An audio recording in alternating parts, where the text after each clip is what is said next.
Hey, we've got a question. It involves humor and laughing, except it's a little bit of a double edged sword here because the spouse is saying, my husband really loves sarcasm and it gets cutting and it kind of hurts my feelings sometimes. And I got to say, I identify with the husband because like one of my love languages is sarcasm. I grew up with two older brothers and we related with a lot of sarcasm, but that's a really dangerous road to travel sometimes in marriage.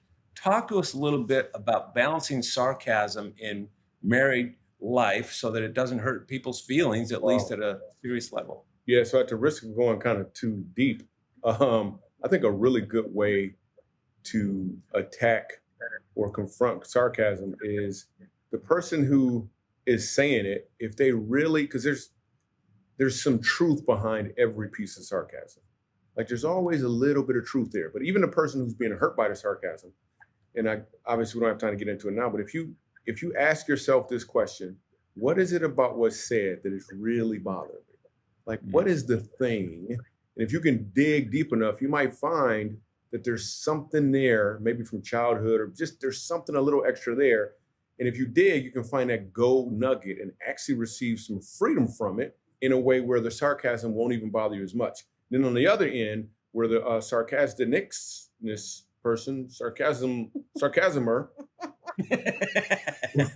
when the sarcasmer is delivering this, like if you could get your spouse, if it's them, just to ask that same question, what is in it about me? Like, is there what? Why do I have to continue to insert myself in this way?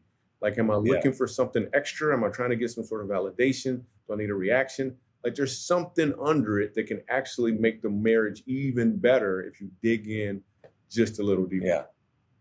And isn't there like there's different kinds of sarcasm. Like if you're trying to be mean and you're in an argument, like, oh, way to go, Einstein, regular genius, aren't you? You know, that kind of Hmm. sarcasm. That's like really hurtful Yeah. and toxic to a relationship. Yes. Hmm. But then there's kind of like, your spouse says something that's kind of academic and, oh, thanks, professor. That kind of sarcasm that's a little lighthearted and it's playful. Right. Yeah. And that's what we're talking about here. We're not talking about the mean sarcasm Well, that's trying to yeah, here's the hurt. thing too though, but even if you do that last one, it is kind of lighthearted and but the person has something already in their heart, a wound. Now you're just Yeah, tapping that wound. Or if Yes. there's that's right. something in your heart, that's probably the reason why it's being said. So Right. there's always a little something there that and some sort of relief that Leslie could get if you would just stop being so sarcastic. I was gonna say, Ebony, I'm praying for you. It takes one to know one, man. Yeah, yeah. Okay, You're my this is favorite helpful. professor. Regular genius, aren't you? Yeah. It's awesome. Thanks, you guys. Super helpful. Absolutely.